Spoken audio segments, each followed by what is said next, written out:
கிறிஸ்துவுக்குள் பிரியமானவர்களே, கர்த்தரும் இரட்சகருமாய் இயேசு கிறிஸ்துவின் ஈடினியற்ற நாமத்தினாலே உங்கள் யாவரையும் வாழ்த்துகிறேன். தேவன் அருளிய அப்பம் மினிஸ்ட்ரி சேனல் மூலியமாக உங்களோடு தொடர்பு கொள்வதில் மிகுந்த மகிழ்ச்சி அடைகிறேன். தினம்தோறும் இரவு நேரத்தில் 8 மணிக்கு பரிசுத்த வேதாந்தத்தில் ஒரு பகுதியை நாம் தியானித்து இந்த நாள் முழுவதும் எல்லா காரியத்துக்காக நாம் தேவனுக்கு நன்றி செலுத்தி இரவு நேரத்திலே நம்முடைய குடும்ப பாதுகாப்பிற்காக நாம் ஜெபித்து வருகிறோம். அது மாத்திரமல்ல, தினம்தோறும் அதிகாலை வேளையிலே 3 மணிக்கு ஜெபித்து வருகிறோம். அதிகாலை வேளையில் அபிஷேகங்களை பெற்றுக்கொள்ள புதிய நாளுக்காக நாம் தினம்தோறும் ஜெபித்து வருகிறோம். இந்த நாளிலும் தேவன் நமக்கு தருகிற வார்த்தை யோவான் எழுதின சுவிசேஷம் 9ஆம் அதிகாரம் 31ஆம் வசனம். பாவிகளுக்கு தேவன் செவி கொடுக்கிறதில்லை என்று அறிந்திருக்கிறோம். ஒருவன் தேவ பக்தி உள்ளவனாய் இருந்து அவருக்கு சித்தமானதை செய்தால் அவனுக்கு செவி கொடுப்பார். ஹல்லேலூயா. கிறிஸ்துவுக்குள் பிரியமானவர்களே, என்னுடைய வாழ்க்கையில் உள்ள அனுபவ சாட்சியோடு நான் உங்களோடு பேச விரும்புகிறேன். நான் கர்த்தரை அறியாமல், தேவனுக்கு பிரியமில்லாமல், உலகத்தில் உள்ள பாவத்துக்குள்ளே, அக்கிரமத்துக்குள்ளே வாழ்ந்தவன். ஆனால் என்னோட வாழ்க்கையிலே மிகுந்த உபத்திரம், கண்ணீர், பல பிரச்சனைகள், பல போராட்டங்கள், மாந்திரியத்தில் கட்டப்பட்டு, வியாபாரத்தில் நஷ்டப்பட்டு, எல்லாராலும் கைவிடப்பட்ட நிலைமையிலே நான் கண்ணீரோடு தேட ஆரம்பித்தேன். ஆலயத்துக்கு புறப்பட்டு போக ஆரம்பித்தேன். பல பிரச்சனைகளுக்கு நடுவிலே என்னுடைய முகத்திலே எப்பொழுதும் துக்கம் இருக்கும், கண்ணீர் இருக்கும். என்னோட வாழ்க்கை கஷ்டத்தின் வழியாக நான் கடந்து வந்தேன். என்னோட உள்ளத்துக்குள்ள எப்பொழுது வேதனை இருக்கும். அந்த நேரத்திலே வேதத்தை எடுத்து ஆழமாக வாசிக்க வேண்டும் என்று ஆசைப்பட்டேன். ஆனால் என்னால் முடியல. காரணம் என்ன தெரியுமா? 11 வயசுல வேலைக்கு போயிட்டேன். ரொம்ப சிறு பிள்ளையா இருக்கும்போது வேலைக்கு போனதுனாலே பைபிள் எடுத்து வாசித்தா எனக்கு புரியாது. எழுத்து கூட்டி வாசிக்க ஆரம்பித்தேன். நான் உலகத்துக்குள்ள காரியத்திலே வாழ்ந்த ஒரு நபர். பைபிளுடைய சட்டம் எனக்கு தெரியாது. நம்முடைய தேவன் எப்படிப்பட்டவர் என்று எனக்கு தெரியாது. தேவகுமாரன் எதற்காக உலகத்தில் வந்தார் என்று எனக்கு தெரியாது. பரிசுத்த ஆவியானவர் நமக்கு ஏன் தந்தருளினார் என்று எனக்கு தெரியாது. சர்ச்சைக்கு போவேன், அவ்வளவுதான். ஞானசம் எடுத்துட்டேன், நற்கரம் எடுத்துட்டேன். ஆனால் சர்ச்சைக்கு போவேன், அவ்வளவுதான். மனம் திரும்பணும் அப்படின்னு எனக்கு தெரியாது. எனக்கு யாரும் சொல்லிக் கொடுக்கல. நிறைய மெசேஜ் கேட்பேன், நிறைய பரிசுத்தவங்கள்ட்ட போய் ஜெபம் பண்ணியிருக்கேன், நிறைய தீர்க்க தரிசனமான வார்த்தை கொடுத்துருக்காங்க. நான் மாந்திரியத்தில் இருந்ததுனாலே பல ஊழியர்களை போய் சந்தித்து ஜெபம் பண்ணியிருக்கிறேன். ஆனாலும் என்னுடைய உள்ளத்துக்குள்ள ஒரு பயம், ஒரு வேதனை, கஷ்டங்கள், நஷ்டங்கள், வறுமை, தரித்திரம், இந்த எல்லா வழியிலே நான் கடந்து வந்திருக்கிறேன். நான் கடனிலே அதிகமான உபத்திரப்பட்ட ஒரு நபர். இப்படிலாம் என்னுடைய வாழ்க்கையில் இருக்கும்போது என் வாழ்க்கையில் பிரச்சனை மாற வேண்டும் என்று நான் வேதத்தை எடுத்து வாசித்து ஜெபிக்க கொஞ்சமாக ஆரம்பித்தேன். ஆனாலும் என்னுடைய வாழ்க்கையில் உபத்திரங்கள் மாறவில்லை, பிரச்சனைகள் மாறவில்லை, போராட்டங்கள் மாறவில்லை. காரணம் என்ன தெரியாது. பாவிகளுக்கு தேவன் செவி கொடுக்கிறதில்லை என்று அறிந்திருக்கிறோம். இந்த வசனம் உங்களுக்கு என்னுடைய சாட்சி மூலியமாக சொல்லும்போது ஒரு பிரயோஜனமாக இருக்கும். ஹல்லேலூயா. நான் வியாபாரத்தில் இருந்ததுனாலே ஒரு பொருளை வாங்க, விற்க, அது மாத்திரமல்ல, பணத்தை வாங்க, அதுக்கு ஒரு பொய் சொல்லி வாங்க, வீடு கட்ட, அதுக்கு ஒரு பொய் சொல்லி பணம் வாங்க, இப்படி என்னுடைய வாழ்க்கையிலே கடந்த காலத்திலே நான் வாழ்ந்த ஒரு நபர். கர்த்தருக்கு பிரியமாக எப்படி வாழ வேண்டும் என்று வேதத்திலே ஆவியானவர் எனக்கு கற்றுக் கொடுத்த பாடங்களை நான் உங்களிடத்தில் பகிர்ந்து கொள்கிறேன். பரிசுத்த வேதாந்தத்திலே கர்த்தராகிய இயேசு ராஜா சொன்னார், மனம் திரும்புங்கள், பரலோக ராஜ்யம் சமீபமாக இருக்கின்றார். ஒன்றும் இல்லை, நம்ம இன்டர்நெட்டில் ரீசார்ஜ் பண்ணால் மட்டும்தான் நம்ம யூடியூப் பார்க்க முடியும், வேறு தேசத்துக்கு நம்ம வாட்ஸ்அப் மூலிமா ஃபோன் பேச முடியும். இப்படி இன்டர்நெட்டுக்கு நம்ம பே பண்ணணும். இப்படி நம்மளோட வாழ்க்கையில் ஒவ்வொன்றுக்குமே ஒவ்வொரு ரூல்ஸ், ரெகுலேஷன். பரலோகத்தில் உள்ள தேவனை நாம் தொடர்பு கொள்ள வேண்டும் என்றால் நாம் என்ன செய்ய வேண்டும்? இந்த பூமியிலே நெருங்கி நிற்கிற பாவம் என்று எத்தனையோ விதமான பாவம் இருக்கு. சினிமா பார்க்குறாங்க, நாடகம் பார்க்குறாங்க, வாட்ஸ்அப்பில் இன்னுமா கேமில் அடிமையாக இருக்காங்க. உலகத்துக்குள்ளே சில குடும்பத்தில் விபச்சாரத்தில் அடிமையாக இருக்காங்க. சில குடும்பத்தில் மதுபானத்தில் அடிமையாக இருக்காங்க. சில குடும்பத்தில் உலகத்தில் உள்ள வழிபாடுகளுக்குள்ளே அடிமையாக இருக்காங்க. சில குடும்பத்தில் காலையிலேருந்து ராத்திரி வரைய ஒன்லி பொய் மட்டும்தான் எண்ணிய மாதிரி பேசுவாங்க. ஏன்னா கடந்த காலத்தில் நான் அப்படி தான் இருந்திருக்கேன். இப்படி வியாபாரத்தில் இருக்கிறவங்க ஏதாவது ஒரு காரியத்து நிமித்தமாக போய் பேசிட்டு இருப்பாங்க. தேவனுக்கு பிரியம் இல்லாமல் ஏதாவது ஒரு காரியத்தை மறுபடியும் மறுபடியும் செய்து கொண்டே இருப்பாங்க. நாம் தேவனிடத்திலிருந்து ஆசீர்வாதங்களை பெற்றுக்கொள்ள வேண்டும் என்றால் நாம் முதலாவது என்ன செய்ய வேண்டும்? இன்னைக்கு அதுதானே பிரச்சனை. ஜெபம் பண்ணிருந்தோம், அந்த ஜெபத்துக்கு பதில் வரணும்ல. நம்ம ஒரு கம்பெனில போய் வேலை பார்த்தா ஒரு 10,000 20,000 சேலரி நல்லதுதான். 31 நாள் வேலை பார்க்கணுமே, அப்பந்தானே சேலரி. ஆவிக்குரிய வாழ்க்கையிலே பரலோகத்தில் உள்ள தேவன்ட்ட இருந்து நமக்கு ஆசீர்வாதங்களை நாம் பெற்றுக்கொள்ள வேண்டும் என்றால் நம்ம எப்படி உண்மையா இருக்கணும்? ஒரு கம்பெனில ஒரு கடையில கேமரா மாட்டியாச்சுன்னா அந்த கம்பெனில அந்த கடையில வேலை பார்க்குறவங்க கேமராவுக்காக பயந்து வேலை பார்க்குறாங்க. பரலோகத்தில் உள்ள தேவன் பூமி எங்கும் அவருடைய கண்கள் உலாவி கொண்டிருக்குன்னு சொல்லி வேதம் சொல்கிறது. அப்ப நம்ம எவ்வளவு உண்மையா இருந்தா நம்மளை ஆசீர்வதிப்பாரு. அப்படி கொஞ்சம் யோசித்து பார்ப்போமே. பாவிகளுக்கு தேவன் செவி கொடுக்கறது இல்லைன்னு சொல்லி முடிச்சிட்டாங்க. சரி, மனம் திரும்பினா நம்ம ஜெபத்து பதில் வரும்ல. என் வாழ்க்கையில எனக்கு அந்நிய பாஷை கொடுத்தாரு, வரங்களை கொடுத்தாரு. எப்ப கொடுத்தாரு? உலகத்துள்ள காரியத்தை வெறுத்து தேவனுக்கு பிரியமாக எப்படி வாழ வேண்டும் என்று ஆசைப்பட்டேன், அவ்வளவுதான். முயற்சி எடுத்தேன். ஏன்னா முயற்சி எடுத்தாதான் நம்மளுடைய கையின் கீழே ஆசீர்வதிக்கிறாரு. முயற்சி எடுக்கும்போது தலைமுறை சாபத்தை எல்லாம் மாற்றி நம்மளை மறுபடியும் ஆசீர்வதிக்கிறாரு. மனம் திரும்பி, அப்பா நான் பாவம் பண்ணிட்டேன்ப்பா, நான் பொய் பேசிட்டேன்ப்பா, நான் கடன் வாங்கிட்டேன்ப்பா, உமக்கு பிரியம் இல்லாமல் இந்த பாவத்தை நான் பண்ணிட்டேன்ப்பா, என் வாழ்க்கையில் இத்தனை பாவம் இருக்குப்பா, நான் உமக்கு பிரியம் இல்லாமல் வாழ்ந்துட்டேன்ப்பா, என்னை மன்னிச்சிருங்கப்பா அப்படின்னு சொல்லி நான் இந்த ஜெபத்தை அதிகமாக பண்ணியிருக்கேன். நான் ஜெபம் பண்ணும்போது பாவியாக என் மேல கிருபையா இருக்கப்பா அப்படின்னு சொல்லி நான் எப்பொழுதும் சொல்லுவேன். காரணம் என்ன? உலகத்துல உள்ள சிஸ்டமேட்டிக் வேற, பரலோகத்தில் உள்ள தேவன்கிட்ட நாம் தொடர்பு கொள்ள வேண்டும் என்றால் மனம் திரும்பி அவருக்கு பிரியமானபடி பரிசுத்தமாக நீதிமானாக அவருக்கு பிரியமானபடி வாழ வேண்டும். தேவனுடைய சித்தத்தை நாம் நிறைவேற்ற வேண்டும். சுயத்தை நாம் வெறுக்க வேண்டும். ஜென்ம சித்தத்தை நாம் வெறுக்க வேண்டும். மாம்ச சித்தத்தை நாம் வெறுக்க வேண்டும். இன்னைக்கு நிறைய குடும்பத்துல என் போராட்டத்துக்கு ஏன் பதில் இன்னும் கிடைக்கல அப்படின்னு தான் யோசிக்கிறாங்க. இந்த இடத்துல அழகா போட்டிருக்கு, பாவிகளுக்கு தேவன் செவி கொடுக்கிறது இல்லை என்று அறிந்திருக்கிறோம். பகல் நேரத்துல பாருங்க, நல்ல டிவி பார்ப்பாங்க, நல்ல நாடகம், நல்ல சினிமா படம் பார்ப்பாங்க. காலையில பார்த்தா ஜெபம் பண்ணிருப்பாங்க, ராத்திரி பார்த்தா ஜெபம் பண்ணுவாங்க.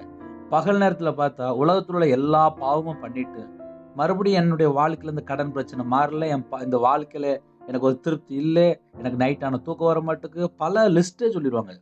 காரணம் என்ன? பகல்ல நம்ம தேவனுக்கு உண்மையாக இருந்தோமா? அதை மட்டும் நீங்க யோசித்து பார்த்தாலே போதும். ஏன்னா உண்மையுள்ள மனுஷன் தான் பரிபூர்ணமான ஆசீர்வாதத்தை பெறுவான். நிறைய குடும்பத்திலே தேவனுக்கு பிரியம் இல்லாமல் திருட்டுத்தனம், தேவனுக்கு பிரியமில்லாத எத்தனையோ காரியத்தை செய்து கொண்டே இருக்காங்க.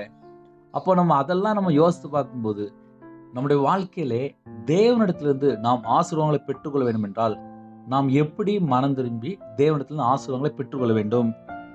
ஒருவன் தேவ பக்தி உள்ளவனாய் இருந்து அவருக்கு சித்தமானதை செய்தால் அவனுக்கு செவி கொடுப்பார். ஒன்றும் இல்லை, நம்ம அப்பா எப்போ செவி கொடுப்பாரு? அப்பா உங்களுக்கு நான் பிரியமானபடி வாழுவேன்ப்பா, இதுக்கு முன்னாடி என்னுடைய சுய இஷ்டத்தில் நான் நிறைய தப்பு பண்ணிட்டேன்ப்பா, என்னை மன்னிச்சிருங்கப்பா, இனிமேல் நீங்கள் என்ன சொல்றீங்களோ நான் அதே மாதிரி கீழ்ப்படிவேன்ப்பா அப்படின்னு சொல்லி தேவனுக்கு பிரியமானபடி வாழ்ந்தா போதும். நம்ம வீட்டில் உள்ள தரித்திரம், கஷ்டம், பிரச்சனை எல்லாம் மாறிடும். நம்ம ஒரு காரியம் செய்யணும். ஏன்னா உலகத்துல பாவத்தையும் ஈடுபடுவேன், நான் தேவன்ட்டையும் முறையிடுவேன் அப்படின்னா ரெண்டும் செய்ய முடியாது. எதையாவது ஒன்றை வெறுத்தா மட்டும்தான்.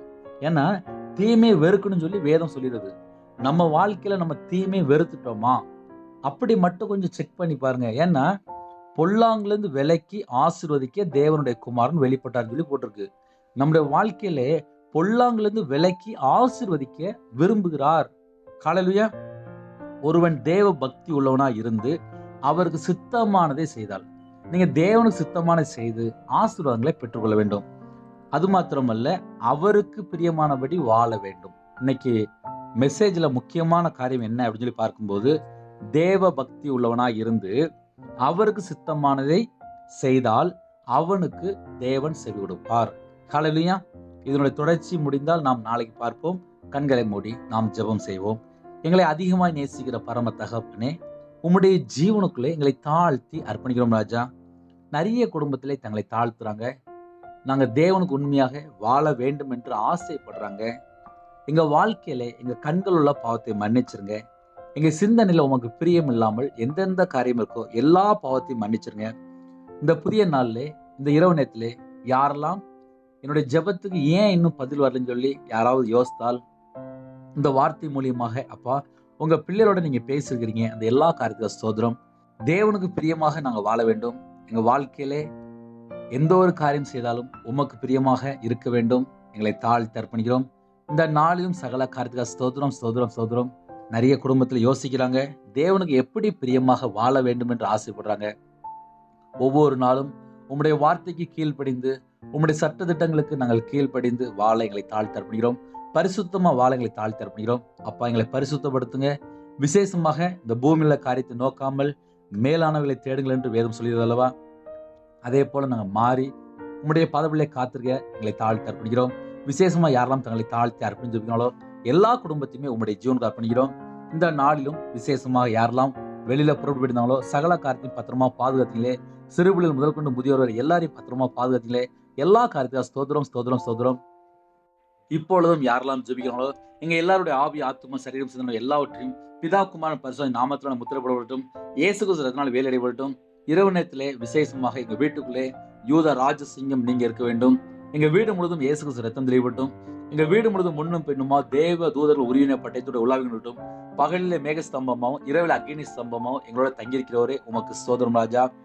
விசேஷமாக சகல குடும்பத்தையும் பத்திரமா பாதுகாத்தீங்களே, உமக்கு ஸ்தோத்திரம் ராஜா. இந்த நாளிலும் நிறைய குடும்பத்துல நிறைய தேவைக்காக ஜெபிக்கிறாங்க. அவங்களுடைய வாழ்க்கையில சகல வாசலும் திறந்துதாங்க ராஜா. இரவு நேரத்துல யாரெல்லாம் நைட் ஷிப்ட்ல டிரைவிங் லைன்ல இருக்காங்களோ, செக்யூரிட்டி வாட்ச்மேன் கம்பெனி ஷிப்ட்ல யாரெல்லாம் வேலை பார்க்குறாங்களோ, நைட் நேரத்துல யாரெல்லாம் வாலிப பிள்ளைகள் வேலை பார்க்குறாங்களோ, சில குடும்பத்துல ஐடி ஃபீல்டு, சில குடும்பத்துல நர்ஸ்ல வேலை பார்க்காங்க, சில குடும்பத்துல டாக்டர் வேலை பார்க்காங்க, சில குடும்பத்துல போலீஸ்ல வேலை பார்க்காங்க, சில குடும்பத்துல ஆர்மியில வேலை பார்க்காங்க, நைட் ஷிப்ட்ல சில குடும்பத்துல சென்ட்ரல் கவர்மெண்ட்ல வேலை பார்க்காங்க. யாரெல்லாம் நைட் ஷிப்ட்ல வேலை பார்க்காங்களோ எல்லா குடும்பத்தையும் உம்முடைய ஜீவன்களை அர்ப்பணிக்கிறோம் ராஜா. சகல காரியத்தையும் ஆசீர்வதிக்கிற தேவனுடைய பாதத்திலே எங்களை தாழ்த்தி அர்ப்பணிக்கிறோம். இரவு நேரத்துல யாரெல்லாம் டியூட்டி ஷிப்ட்ல இருக்காங்களோ விசேஷமாக அந்த எல்லா குடும்பத்தையும் என் இயேசு ராஜா அபரிவிதமாக அப்பா உங்களுடைய இரத்த கோட்டைகளை வேலடைத்து மூடி மறைத்து பத்திரமாக நீங்க பாதுகாக்க வேண்டும். சகல குடும்பத்தையும் உம்முடைய ஜீவனுக்கு அர்ப்பணிக்கிறோம். இரவு நேரத்துல முன்னும் பின்னுமா தேவ தூதர்கள் நிப்பாட்டுக. சில குடும்பத்துல இரவு நேரத்துல பயம், சில குடும்பத்துல மரித்த ஆவிகள், சில குடும்பத்துக்குள்ளே நான் ஏன் வாழ வேண்டும் தற்கொலை எண்ணங்கள், சில குடும்பத்துக்குள்ளே தூக்கம் வர மாட்டுக்கு, சில குடும்பத்துக்குள்ளே விக்கிரகத்தினுடைய கிரியை, சில குடும்பத்துல அசுத்தமான கிரியை, எந்த வீட்டுக்கு விரோதமாக தந்திரமா கிரியை செய்து கொண்டிருக்கோ, எந்த வீட்டுக்கு விரோதமாக ஏவல் மாந்திரியம் பிள்ளி சுனியம் செயல்பட்டு கொண்டிருக்கோ எல்லா கிரியெல்லாம் இயேசு கிறிஸ்து ரத்தத்தினாலே இயேசு நாமத்தினாலே எல்லா கிரிகளும் அழிக்கப்படட்டும். இப்பொழுதே சத்துருக்களை பட்சிகள் அக்கினி இறங்கி விட்டு ராஜா. இயேசு கிறிஸ்து ரத்தத்தினாலே இயேசு நாமத்தினாலே எல்லா வீட்டுக்கு விரோதமாக கிரியை செய்ய எல்லா கிரிகளும் அழிக்கப்படட்டும். உம்முடைய ஜீவனுக்குள்ளே ஒவ்வொரு குடும்பங்களும் அர்ப்பணிக்கிறோம் ராஜா. விசேஷமாக இந்த நாளிலும் யாரெல்லாம் வியாபாரத்துக்காக பொறுப்பு இருந்தாங்களோ, சில குடும்பத்துக்குள்ளே கம்பெனி வைத்தாங்க, சில குடும்பத்துக்குள்ளே அப்பா போட் தொழில் போயிருந்தாங்க, சில குடும்பத்துல சிறு தொழில், சில குடும்பத்துல வேலைக்கு போயிருந்தாங்க, சில குடும்பத்துல அப்பா வாலிப பிள்ளைகள் வெளியில வேலைக்கு போயிருந்தாங்க. சகல குடும்பத்தையும் உங்களுடைய கரத்துக்குள்ள அர்ப்பணிக்கிறோம் ராஜா. நிறைய குடும்பத்துல நிறைய தேவைக்காக ஜெபிக்கிறாங்க. சில குடும்பத்துல கடன் மாற வேண்டும் என்று ஜெபிக்கிறாங்க. சில குடும்பத்துக்குள்ள வீட்டுல தரித்திரம் பஞ்சம் கஷ்டம் பிரச்சனைகள் மாறி நானும் கர்த்தருக்கு பிரியமானபடி வாழ வேண்டும் என்று ஆசைப்படுறாங்க. ஆனால் முடியலை. அந்த வீட்டுல உபத்திரங்கள் எல்லாவற்றையும் மாற்றிட்டாங்க ராஜா. இந்த நாளையும் எந்த குடும்பத்துல கற்பனையா ஜெபிக்கிறாங்களோ சகல காரியத்தையும் என் தேவன் ஆசீர்வதிக்கிற தேவன். அப்பா விசேஷமா எந்த குடும்பத்திலே பலவிதமான இக்கட்டான சூழ்நிலை இருக்காங்களோ சகல காரியத்தையும் என் தேவன் அறிவிங்க. அப்பா விசேஷமா கற்பனை ஆசீர்வதித்தாங்க. எந்த குடும்பத்துல மாசமா இருக்காங்களோ தாயும் பிள்ளையுமாக என் தேவன் ஆசீர்வதி ராஜா. சில குடும்பத்திலே சரீரத்துல பலவீனத்தோடு ஜெபிக்கிறாங்க. சகல காரியத்தையும் மாற்றித்தாங்க. சில குடும்பத்துக்குள்ளே அப்பா விசேஷமாக இந்த நாளிலும் இரவு நேரத்திலே அப்பா டெலிவரிக்கு ஆயத்தமா இருக்காங்க. அந்த குடும்பத்தை உம்முடைய கரத்துல அர்ப்பணிக்கிறோம். நீங்க கரம் பிடித்து அப்பா அழைத்து கூட்டு போங்க. விசேஷமாக சீக்கிரமா கிளம்பி போக சொல்றீங்க. நன்றி. உங்களுடைய பிள்ளைகளிடத்துல நீங்க பேசுறீங்க. நன்றி. லபாஹதுர் ஷேபாலா குதுர் ரபல்லா சீக்கிரமா புறப்படு என்று கத்த சொல்கிறார். ரிபோஷாபா லாஹா பீலாஹோரது. நன்றி பரம தகப்பனே, உம்முடைய பிள்ளைகள் உம்முடைய வார்த்தை கீழ்படிறாங்க. நன்றி. லிபோது நிஷாலா பஹோரது லபது ரிஷே பது நிமா கந்துராபலா. உம்முடைய கரத்தை உம்முடைய பிள்ளைகள் மேல வைங்க ராஜா. தாய் மூலியமாக அப்பா நல்லபடியாக நார்மலாக வெளியே வர வேண்டும். சகல காரியத்தையும் நீங்க பொறுப்படுத்துவங்க. உம்முடைய ஜீவன்களை அர்ப்பணிக்கிறோம். விசேஷமாக எந்த குடும்பத்துல திருமணம் முடிந்து டைவர்ஸ் அளவுக்கு பிரச்சனை ஓடிக்கொண்டிருக்கோ, சில குடும்பத்துல விபச்சாரத்துல சிக்கிக்கொண்டு குடும்பத்துக்குள்ளே பல பிரச்சனைகள், சில குடும்பத்துக்குள்ளே மதுபான அடிமையில சிக்கிக்கொண்டு வீட்டுக்குள்ள பல பிரச்சனைகள், சில குடும்பத்திலே போதை காரியங்கள், எந்த வீட்டுக்குள்ளே குழப்பங்கள் பிரச்சனைகள் பலவிதமான போராட்டத்தோடு கண்ணீரோடு வாழ்றாங்களோ, சில குடும்பத்துக்குள்ளே பிரிந்து போயிருக்காங்க. என் கணவர் எனக்கு திருப்பி கிடைப்பாருன்னு சொல்லி வேதனையோடு ஜெபிக்கிறாங்க. சகல காரியத்தை மாற்றித்தாங்க. அந்த வீட்டுக்கு விரோதமா கிரீசர் எல்லா கிரியிலும் அழிக்கப்பட்டும். அந்த வீட்டுல அக்கிரமம் பாவத்தை எல்லாம் மன்னித்து அந்த குடும்பம் மறுபடியும் இணைந்து வாழ என் இயேசு ராஜா உதவி செய்யுங்க ராஜா. அவங்க 2 பேருடைய ஆவி ஆத்மா சரீரம் சிந்தனை எல்லாவற்றையும் மறுபடியும் இணைக்கப்படட்டும். அப்ப அந்த பூமியிலே விசேஷமா உமக்கு பிரியமானபடி வாழங்களை தாழ்த்தர்ப்பிக்கிறோம். எந்த குடும்பத்துல ஆஸ்பத்திரி ஜெபிக்கிறாங்களோ அந்த குடும்பத்தை கண்ணோக்கி பாருங்க. சில குடும்பத்துக்குள்ளே அப்பா அட்மிட் ஆயிருக்காங்க. சில குடும்பத்துல சிறுபிள்ளைகள் ஆஸ்பத்திரியில் அட்மிட் ஆயிருக்காங்க. சில குடும்பத்துக்குள்ளே கேன்சர் நிமித்தமாக, சில குடும்பத்துக்குள்ளே கிட்னி ஃபெயிலியர்ல, சில குடும்பத்துல சுகர் பிரஷர், சில குடும்பத்துல ஹார்ட் ப்ராப்ளம், சில குடும்பத்துல தலையில பிரச்சனைங்க, சில குடும்பத்துல நரம்பு பிரச்சனைங்க, சில குடும்பத்துல நரம்பு தேய்மானங்க, சில குடும்பத்துக்குள்ளே அப்பா படுத்த படுக்கையில வியாதி பல பிரச்சனையோடு இரவு நேரத்துல வேதனையோடு வாழ்றாங்க. சில குடும்பத்துல வயசாயிட்டு, சில குடும்பத்துக்குள்ளே கண்ணில் ப்ராப்ளம் இருக்காங்க, சில குடும்பத்துக்குள்ளே அப்பா இரவு நேரத்துல வியாதி தாங்க முடியலன்னு சொல்லி பலவீனத்தோடு ஜெபிக்கிறாங்க.